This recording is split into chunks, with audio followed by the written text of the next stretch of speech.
எவ்வளோ பெர்ஃபெக்ட்டா சீல் பண்ணுது பாருங்களேன். இந்த சீல் பண்ணுற ப்ராடக்ட்டை நான் ஜப்பான்ல கேன்டூ அப்படிங்கிற ஒரு 100 யென் ஷாப்பில் தான் வாங்கியிருக்கேன்.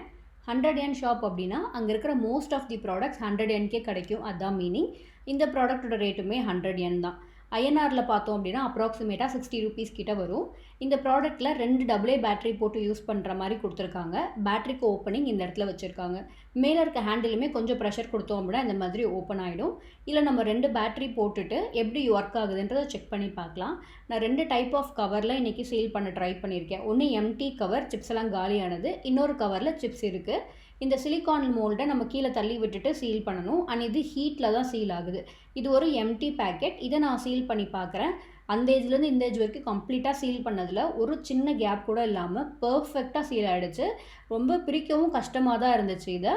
அண்ட் இன்னொரு பேக்கெட்டில் சிப்ஸ் இருக்குது. இதை நான் சீல் பண்ணுறேன். இதுவுமே ரொம்ப பர்ஃபெக்டாக சீலாக இருந்துச்சு. ஆனால் அந்த கார்னரில் நான் கை வச்சுருக்கலையே அந்த இடத்துல மட்டும் லைட்டாக சீல் பண்ணலை நான். அதனால் அந்த ஒரு சின்ன கேப் மட்டும் இருந்துச்சு தவிர மற்ற ஏரியாலாம் நல்லா பர்ஃபெக்டாகவே சீல் ஆயிருந்துச்சு. ஸோ அந்த ஒரு சின்ன கேப்பில் இருந்து மட்டும் உள்ளே இந்த சிப்ஸோட தூளெல்லாம் லைட்டாக விழுந்துட்டு இருந்துச்சு. ஆனால் மற்றபடி எல்லாமே பர்ஃபெக்டாக சீலாக இருந்துச்சு. ஸோ 100 யெனுக்கு இந்த ப்ராடக்ட் வர்த்தா இல்லையா அப்படிங்கிறத நீங்கள் கமெண்ட்ஸில் சொல்லுங்கள். நெக்ஸ்ட் வீடியோவில் பார்க்கலாம். பை.